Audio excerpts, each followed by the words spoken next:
साईं की बात। बच्चे, क्यों अपने आप को इतना लाचार बेबस समझते हो तुम जानते हो कि तुम्हारे ऊपर तुम्हारे साईं का हाथ है। हमेशा तुम्हारे साईं का हाथ तुम्हारे साथ होता है। विश्वास नहीं करते क्या अपने साईं पर? भरोसा नहीं है क्या? सोचते हो मन में क्या जो तुमने मुझसे प्रार्थना की थी उसकी अर्जी अभी तक स्वीकार नहीं हुई है, यही ना? क्यों मेरे बच्चे? तो मेरे बच्चे सुनो, तुम्हारे कुछ बुरे कर्म थे जो आड़े आ रहे थे, वो अब धीरे धीरे ख़त्म होने पर है। क्यों चिंता करते हो? तुमने जितना भुगता है ना, तुमने जितना बर्दाश्त किया है, जितना संघर्ष किया है, सब देखा है तुम्हारे साईं ने मेरे बच्चे। बस तुम्हारी आंखों में आंसू है ना, ये अच्छे नहीं लगते मुझे, बिल्कुल नहीं लगते मेरे बच्चे। तुमने बार बार जो कदम आगे बढ़ाए हैं ना, तुम बार बार पीछे हो गए हो, मैं जानता हूँ मेरे बच्चे। लेकिन आने वाले समय में तुम्हारा साईं तुमसे ऐसी छलांग लगाएगा ना, ऐसी छलांग लगवाएगा कि मेरे बच्चे तुम देखते ही रह जाओगे और तुम समय से ना कहीं आगे निकल जाओगे। जो तुमने खो दिया है ना, वो सब तुम्हें मिलेगा, बल्कि उससे भी ज़्यादा मिलेगा, देखना। और अपने कुछ बच्चों से कहना चाहता हूँ जो मेरी वो रोज़ आरती करते हैं ना, तो घंटी के साथ किया करो मेरे बच्चे। घंटी से तुम्हारे घर में शुद्धि भी होगी, सकारात्मक ऊर्जा भी आएगी। और मुझे भी तुम्हारी ना घंटी जब बजाते हो ना तो मुझे बहुत अच्छा लगता है। आरती ना घंटी के साथ किया करो, मुझे बहुत अच्छा लगता है। और अपने कुछ बच्चों से कहना चाहता हूँ कि आरती करने का ना एक वक्त निश्चित करो मेरे बच्चे। एक सही समय आने पर किया करो, एक सही समय पर किया करो। सुबह शाम एक वक्त को निश्चित करो, उस समय ही आरती किया करो मेरे बच्चे। और तुम्हारे मुंह से ना आरती सुनना मुझे बहुत अच्छा लगता है। तुम्हारी आवाज़ बहुत अच्छी है मेरे बच्चे, उस आवाज़ में ना बहुत मिठास है, बहुत भाव है, बहुत सच्चाई है जो मुझे अपनी ओर खींचती है। और अपने कुछ बच्चों से कहना चाहता हूँ कि वो अपने मन में इतनी घबराहट रखते हैं, छोटी छोटी बातों पर डर जाते हैं, घबरा जाते हैं। क्यों मेरे बच्चे?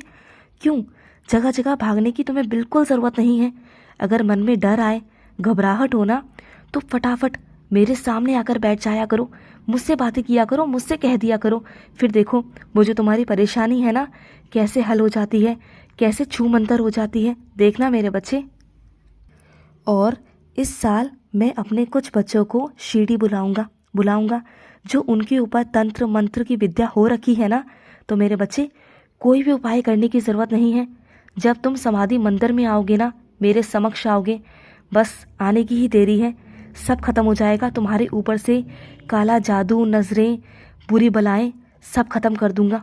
बस बुलाने ही वाला हूँ तुम्हें बहुत जल्द। और तुम्हें इसके लिए कोई विशेष पूजा करने की ज़रूरत नहीं है, किसी को बुलाने की ज़रूरत नहीं है, किसी से कुछ कहने की ज़रूरत नहीं है। बस शिरडी आ जाओ, शिरडी आ जाओ, सब ठीक हो जाएगा, सब ठीक हो जाएगा मेरे बच्चे। सारी समस्या का हल होगा और मैं तुम्हारी बहुत सारी झोली भर के भेजूँगा, बहुत सारी मेरे बच्चे। और तुम जानते हो मेरे बच्चे, तुम कितने सौभाग्यशाली हो। जिन्हें मेरा आशीर्वाद नहीं मिलता ना, उन बच्चों से पूछो, तुम्हारे ऊपर तो मेरा सदैव आशीर्वाद रहता है। लाखों करोड़ों लोगों में से तुम मेरे बच्चे खास हो। सोचो मेरे बच्चे, तुम कितने सौभाग्यशाली हो, तुम मेरे बच्चे हो।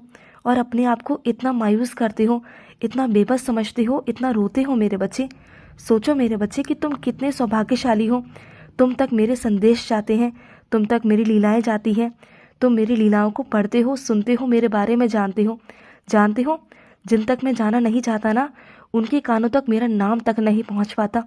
तुम कितने भाग्यशाली हो, सौभाग्यशाली हो मेरे बच्चे। और सुनो, जो लोग तुम्हें ताने मारते हैं, उल्टा सीधा कहते हैं, अपशब्द कहते हैं ना, उनकी बातों पर ध्यान देना बिल्कुल बंद कर दो मेरे बच्चे।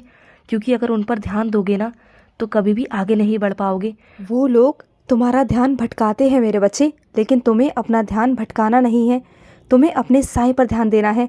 खुश रहो मेरे बच्चे, हमेशा खुश रहो। आज का रात्रि साईं संदेश समाप्त हुआ।